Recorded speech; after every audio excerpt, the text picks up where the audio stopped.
जय हिंद दोस्तों, स्वागत है आप सभी का आपके अपने YouTube channel cap study classes में। बच्चों, आज मैं आप लोगों के लिए जो क्लास 11th वाले स्टूडेंट हैं उनके लिए ये एक टॉपिक है जो कि फिजिक्स में हम लोग जो पहला चैप्टर पढ़ते हैं यूनिट एंड मेजरमेंट, तो उस चैप्टर का आपका ये पार्ट है जहां आज हम लोग पढ़ने वाले हैं विमीय समघाता के सिद्धांत का अनुप्रयोग, यानी उनका एप्लीकेशन करने हम लोग सीखेंगे। तो आइए आज हम लोग बिना देर के करते हैं क्लास स्टार्ट। तो दोस्तों, मैं बता देना चाहता हूं कि ये टॉपिक जो है आप लोगों को जो भी बीएससी के लिए तैयार करेंगे तो उन स्टूडेंट के लिए भी ये चैप्टर महत्वपूर्ण हो जाता है, क्योंकि जो लोग बीएससी पार्ट 1 में है उनको भी ये चैप्टर फर्स्ट पार्ट में ही पढ़ने को मिल जाता है। तो इसलिए क्लास 11 और बीएससी पार्ट 1, ठीक है, तो ये दोनों जो है स्टूडेंट के लिए काफी महत्वपूर्ण रहने वाला है। तो आप लोग हमारे साथ शुरू से अंत तक बने रहिएगा और इसका हम एप्लीकेशन करके आपको बताएंगे। तो देखिए, ये चैप्टर है आपका कितना, पहला चैप्टर है आपका, और नाम क्या है, मात्रक एवं मापन, जिसे हम लोग यूनिट एंड मेजरमेंट के नाम से जानते हैं। ठीक है, इसे हम लोग क्या बोलेंगे, तो मेजरमेंट।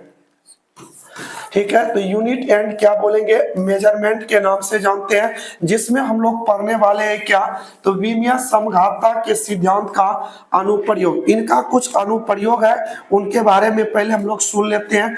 देखिए, कहता है कि विमीय समघाता के सिद्धांत द्वारा हम लोग सूत्रों की सत्यता की क्या कर सकते हैं, तो जांच कर सकते हैं। यानी कोई भी भौतिक राशि, ठीक है तो उसका हम लोग सूत्र की जांच कर सकते हैं, किसके द्वारा, तो विमीय समीकरण द्वारा, अर्थात विमीय समीकरण के माध्यम से। दूसरा, मात्रकों को एक पद्धति से दूसरे पद्धति में हम लोग इसे बदल सकते हैं।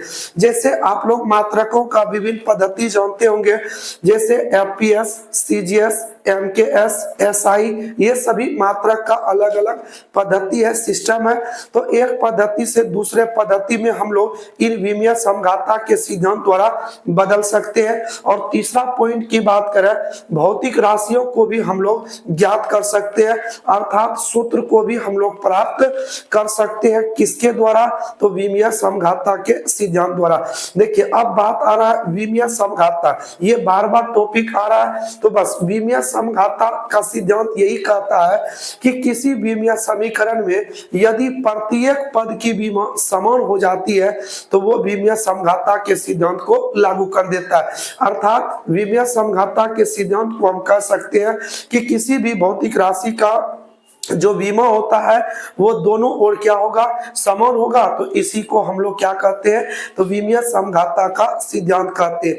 ठीक है, तो आप लोग इनमें से पहला नंबर जो लिखा है, सूत्रों की सत्यता की जांच। तो आइए हम लोग सूत्रों की सत्यता की जांच कैसे कर सकते हैं और किस भौतिक राशि का सूत्रों की सत्यता की जांच अच्छी तरीके से हम लोग कर सकते हैं। तो देखिए, कहता क्या है कि विमीय समीकरण के द्वारा हम वही सूत्र की जांच कर सकते हैं जो सूत्र दो या दो से अधिक पदों के रूप का होता है। यानी जैसे आप लोग नीचे देखो तो ये सूत्र में देखिए पद कितने हैं, तो कम से कम 2 है, कम से कम इसमें भी 2 है, कम से कम कितने हैं, तो 2 है। यानी जो सूत्र कम से कम 2 पदों का होता है या उससे अधिक का होता है तो उन सूत्रों की जांच हम विमीय समीकरण के द्वारा ज्ञात कर सकते हैं। लेकिन जो सूत्र एक पद का होता है उन सूत्रों को हम जांच नहीं कर सकते हैं, ये आपको याद रखना पड़ेगा। ठीक है, तो क्या सीखा आपने कि विमीय समीकरण द्वारा जो सूत्र कम से कम 2 पद का हो और उससे अधिक जितना हो सकता है उसकी जांच विमीय समीकरण से कर सकते हैं। तो आइए, आपका पहला नंबर जो यहाँ गति का समीकरण लिखा हुआ है इसे हम लोग जांच करके देखते हैं। ठीक है, देखिए पहला समीकरण आपका आ जाता है क्या, तो v बराबर u प्लस at। देखिए, सबसे पहले हम बात करें v क्या है, तो ये अंतिम वेग होता है, u क्या होता है, तो ये प्रारंभिक वेग होता है, a क्या होता है, एक्सेलरेशन जिसे हम लोग त्वरण कहते हैं, और t क्या होता है, तो t हो जाता है तो समय। तो आप लोग इसमें प्रत्येक पद का विमा निकालिए। जैसे पहला आपका क्या है, तो v, यानी किस तरफ, तो LHS तरफ में आपका v क्या बताता है, तो वेग, और वेग का जो विमो निकालेंगे तो वेग का फॉर्मूला क्या हो जाता है, तो वो हो जाता है विस्थापन बटे क्या, तो समय। विस्थापन का डायमेंशन होता है L और समय का क्या होता है T। तो जब T को आप ऊपर ले जाओगे तो LT माइनस क्या मिल जाएगा, तो 1। ये किसका विमो हो गया, V का।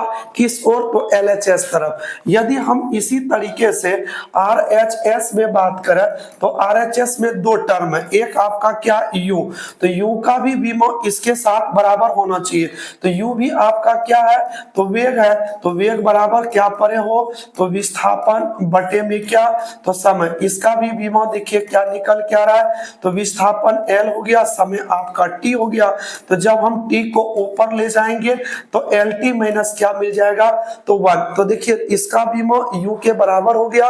अब तीसरा स्टेप क्या है, तो वो है AT, A और इंटू T है। A क्या है आपका, तो एक्सेलरेशन है, त्वरण है, और टी क्या बताता है, तो समय को बताता है। तो दीजिए इनका वैल्यू क्या आता है इस जगह, तो देखिए ए त्वरण हुआ, और त्वरण का सूत्र जो होता है वो बताता है वेग बटे क्या, तो समय। और यहाँ आप देखिए गुणे में क्या लिखा है, तो समय। यहाँ से समय को समय से काट दीजिए तो वेग बचता है आपके पास, और वेग इक्वल टू फॉर्मूला क्या होता है, तो विस्थापन बटे में क्या, तो समय।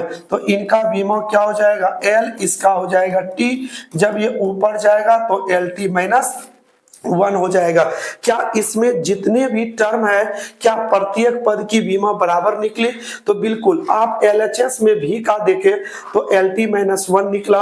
अगर हम U की विमा बात करें तो LT माइनस 1 निकला, और AT की विमा की बात करें तो इसका भी विमा क्या निकल के आया है, तो वो LT माइनस 1। अतः जो V की विमा है वही विमा किसका है, U का, और वही विमा किसका है, तो AT का, जो कि कितना निकल के आया है, तो LT माइनस 1। अगर यदि प्रत्येक पद की विमा समान है तो इसका मतलब ये हुआ कि यह जो फॉर्मूला था V equal to U plus AT, यह फॉर्मूला क्या है, तो सही है। तो आइए हम लोग दूसरा नंबर का गति का जो समीकरण है उसे हम लोग चेक करते हैं। देखिए दूसरा समीकरण क्या है, तो S बराबर UT plus half AT square. इसमें पहले आपको किसका विमा निकालना है, तो सबसे पहले आपको S का विमा निकालना है, और आपको पता होना चाहिए कि S है क्या, तो S है आपका विस्थापन यानी डिस्प्लेसमेंट, और इसका विमा क्या हो जाएगा, तो L हो जाएगा। नेक्स्ट स्टेप की बात करें तो वो है UT। तो U मतलब आप लोग अभी तुरंत देखें, U बताता है वेग को, और T क्या बताता है, तो समय को। तो वेग इक्वल टू फॉर्मूला क्या होता है, तो वो विस्थापन बटे में क्या हो जाएगा, तो समय हो जाएगा, गुणे क्या है, समय। यहां से समय को काट दीजिए, रिजल्ट क्या देगा, तो विस्थापन। और आपने विस्थापन का विमा क्या पढ़ा, L। अगला स्टेप में आइए, अगला स्टेप में लिखा हुआ 1/2 AT क्या स्क्वायर। देखिए याद रखिएगा कि कभी भी कोई भी संख्यात्मक मान हो उन संख्या का कोई विमा नहीं होता है। तो इसलिए यहाँ जो 1/2 लिखा है इसका विमा आपको नहीं लिखना है, क्योंकि ये एक संख्या है। तो बचता क्या है, तो AT स्क्वायर। ए क्या है, तो ए बताता है त्वरण को, टी क्या है, तो ये है समय, और इस पर स्क्वायर है तो स्क्वायर दे देना है। तो चलिए आगे हम लोग देखते हैं। त्वरण बराबर फॉर्मूला क्या पड़े, तो वेग बटे क्या पड़े हैं, समय, और गुणे में आपका क्या लिखा हुआ है, तो समय का स्क्वायर। क्या एक समय से आप समय को काट सकते हो, तो बच जाएगा क्या, तो वेग गुणे क्या, तो समय। इस वेग का बारे में बताइए, तो वेग बताता है क्या, तो विस्थापन अपॉन क्या, समय। और यहाँ से हम समय को समय से क्रॉस कर देंगे, काट देंगे, तो रिजल्ट क्या आएगा, तो विस्थापन। तो देखिए इस तरीके से हम ये बोल सकते हैं कि इनका भी डायमेंशन क्या निकल के आया, तो L निकल के आ रहा है। तो बोलिए यहाँ पर जो है आप क्या देख रहे हो कि प्रत्येक पद की विमा क्या हो रही है, समान। यहाँ हम ये बोल सकते हैं कि जो S का विमा था वही किसका है, तो UT का। वही विमा किसका है, तो 1/2 AT स्क्वायर का बीमा है जो कि किसके बराबर है, L का। तो इस अनुसार से प्रत्येक पद की बीमा इक्वल है, अतः यह सूत्र क्या हो जाएगा, तो सही हो जाएगा। तो आप लोगों को ये भी क्लियर हो गया। तो आइए एक और बचा, उनको भी हम लोग अच्छी तरीके से समझ लेते हैं। तीसरा देखिए, फॉर्मूला में जो आपका लिखा हुआ था वो लिखा है क्या, तो V square equal to U square plus क्या 2AS। इस फॉर्मूले की जांच करना है। तो सबसे पहला काम कि आपको V स्क्वायर का बीमा चाहिए। तो V होता है आपका वेग और इस पर क्या हो जाएगा स्क्वायर। तो वेग इक्वल टू फॉर्मूला होता है विस्थापन बटे क्या समय। विस्थापन का बीमा हो जाएगा L, समय का क्या हो जाएगा, तो T हो जाएगा। तो इसके ऊपर स्क्वायर है तो ये L स्क्वायर बटे क्या हो जाएगा, तो T square. L square T को ऊपर भेजिए, पावर -2 हो जाएगा। तो ये निकला इनका डायमेंशन। इसी तरीके से U स्क्वायर की बात करें तो U भी क्या बताती है, तो वेग बताती है। इस पर भी क्या लगेगा, स्क्वायर। और अभी तो आपने निकाला ही वेग का, तो L स्क्वायर माइनस क्या हो जाएगा, T के पावर -2।